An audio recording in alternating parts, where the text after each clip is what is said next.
Hello guys. Ito palang mga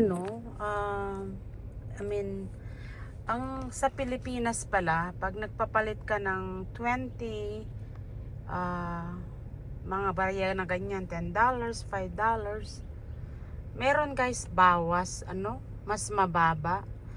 Pero kapag 100 yung ang ipalit mo, ay full amount ang palit. Let's say $58.70. Pero pag $20, bawasan ng 1 peso. Kapag 10 naman, bawasan ng 150. Pag 5 naman, bawasan ng $2. That's insane. Pare-pareho naman yan dollars, di ba? Bakit nila binabawasan? So, ayan guys. Binalik ko yung mga chains na ito sa States kasi ayaw ko naman na bawasan nila yung chains. Hindi ko naman siya kailangan ipapalit sa Pilipinas. So, ayan, inuwi ko na lang. Pag uwi ko, I know better not to bring any chains. Ito naman kasi dapat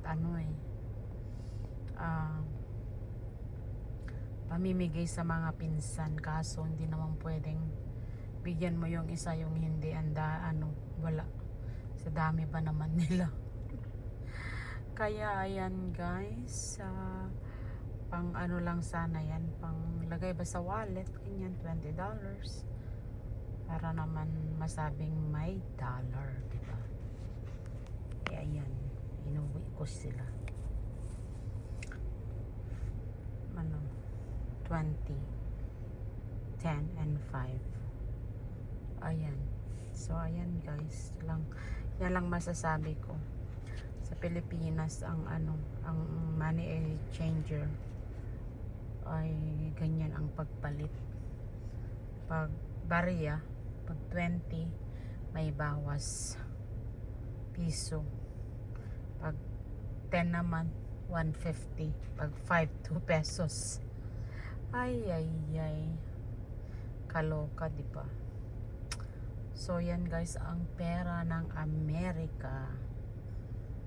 Barya ng Amerika.